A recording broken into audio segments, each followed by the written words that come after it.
Nagita Slavina melahirkan anak kedua. Raffi Ahmad pertama kali gendong adik Rafathar.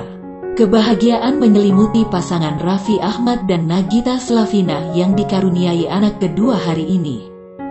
Jumat tanggal 26 November tahun 2021. Kabar tersebut diketahui dari unggahan Instagram, tampak Raffi Ahmad untuk kali pertama menggendong sang anak. Tak terlihat wajah sang anak yang memakai selimut hijau dan topi putih. Namun Raffi belum mengumumkan nama adik Rafathar. Dirinya hanya membocorkan sang anak juga memiliki inisial R. Ramai rekan-rekan artis memberikan ucapan selamat atas kelahiran anak kedua Raffi dan Gigi.